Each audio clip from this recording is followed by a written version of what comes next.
say it's great to see us in person. Who said that? Oh, everything. Garrett just said it. Yeah, it is. So just thank you, appreciate that. So I guess just your impression these first couple of days, sort of kind of a lot of things going on, but how does it feel to sort of be back, have fans in the stands, and things be a little more normal? Yeah, it's been great, man. Definitely missed just being around the guys last year. Given all the protocols and stuff. So it's good to be back. I think we have a good group of guys, and I think we have a good year this year. It'd be nice to hit someone in pads since you haven't done that since last September. Yeah, that'd be great. That'd be great. Rashad Breeland yesterday said when it came to like the quarterback situation that it didn't really change too much what was going on defensively. From a defensive player's perspective, when the team's limited on what you're seeing in practice with quarterbacks, how does that change things? What does it feel like out there when it's not who you were expecting to see?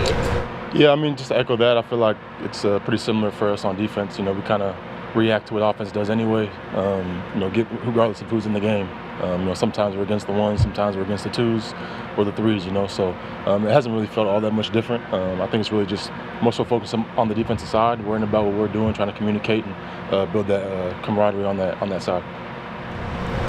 Anthony, you and Eric played together for so long. He was sort of reflecting on your college coach saying it might not last, and then you guys end up with this long connection. I guess, how has that connection sort of grown as the years go along, and how good does it feel to sort of be back out there with him after missing a lot last year? Yeah, it's been special, man. We're very fortunate to have having had the opportunity to play together for so long. And I think the relationship has evolved just like any relationship. I think we really depend and count on one another off the field, on the field, hold each other accountable in all aspects of life. And I'm just very fortunate and blessed to be able to call him a friend. Anthony, have you seen him step up and improve last year with you not being there? He had to take on a lot of kind of the communication responsibilities and whatnot, and he says he sees things overall much better. What did you notice that he improved on?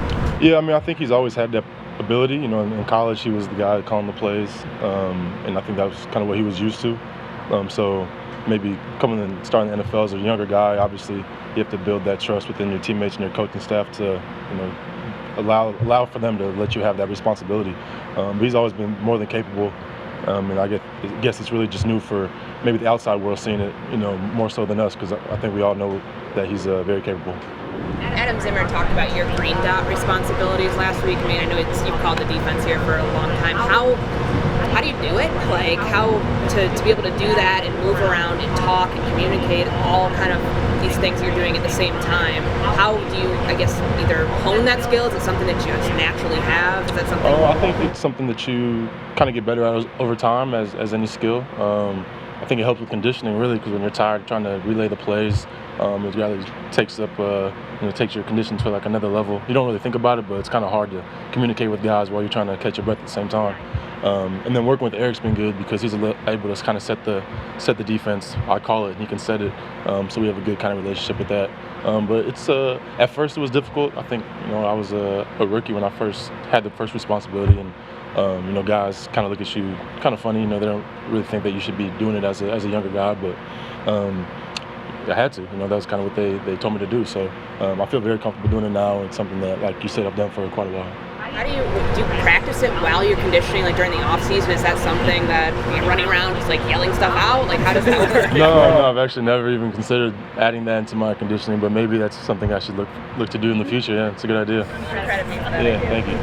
Anthony, I know you said not much changes on the field when you got one quarterback available, but just what did you think when three quarterbacks were taken out like that before practice and for a whole week? Yeah, I think with the last year having the protocols, I think we're kind of well versed, I guess, in having to make adjustments on the fly. And it's really just next man up type mentality. There's not much that we can control in that aspect. So the rules are the rules, and you try to follow them as best you can, and given the circumstances, make the most out of the situation. Different rules for vaccinated and unvaccinated players in the building. How's it been just through camp so far, navigating two different sets of rules for guys? Yeah, I mean they're pretty straightforward, but they're pretty rigorous. Like the difference is pretty substantial. So everybody has a choice to make, and you gotta live with your decisions.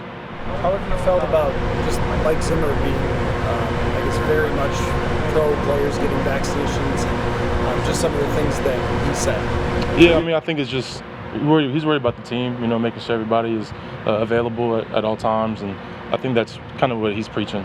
His first thought, his concern is within the team, and I think us as players respect that.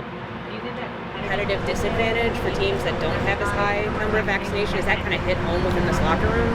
I don't know. I think we're all very respectful of one another's decisions. It's never been any type of division or conflict.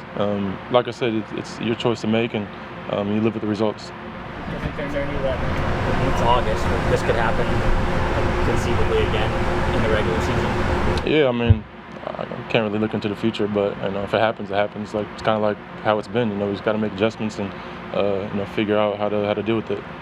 After such a long recovery process, what's it going to mean for you to be back in the stadium Saturday? It'd be great. Yeah, I'm very excited for that. US Bank's probably my favorite stadium to play in, especially when it's full of fans and when it's super loud. So that'll be interesting. Obviously, I'm not sure if even fans will be there or not. I don't really know what that is going to be. Fans. So yeah, that'll be great. Obviously not the same as a preseason game or even a regular season game, but just to kind of get back in that feel, I think would be cool. Anthony, every year Mike Zimmer mentions that maybe someday he'll give up play calling duties, but he never does. Why do you think he enjoys that part of the game, or part of coaching so much? I mean, he's a football coach, man. It's just something he's done for his entire life. It's probably hard to, starts probably brushing his teeth. It's like, I don't know if he does that every day. I would hope so, but it's something that I'm sure it's just he just can't help but do. That's my take on it. I don't know. Has he ever brought that up to you? That maybe he'd give it up? No. I think in the preseason games sometimes he has other coaches call the plays, and I think if something goes wrong, he wants it to be on him, or if something goes right, he wants it to be maybe not be on him, but it's mostly like if something goes wrong, I think he wants to take responsibility for it and not have to be like, oh, well, I would have done this, I would have done that type of thing. They've been trying to cover Irv in practice so far this camp. Yeah, it's tough, man. He's a great player. I think he's grown a lot from last year and even the year before that. I think he's going to have a huge role this year, and just really excited to watch him. I think it makes us better as defenders trying to cover him, and he can do so many different things and line up in so many different areas.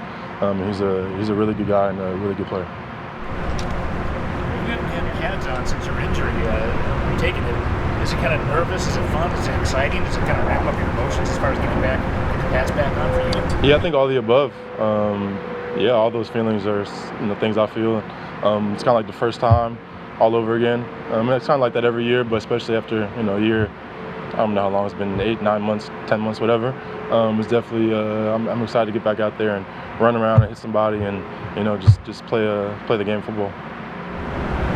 Just mentally for you too, it's like you switch into a different gear in camp, right? When the pads come on, obviously. Yeah, I mean, I think the mentality's still the same. Practice hard, try to take care of your guys as much as possible. And we're not trying to injure one another out here, but try to practice how you would play to an extent. And I think it's just good not having pads on is great, but having pads on kind of replicates the game a little more. So.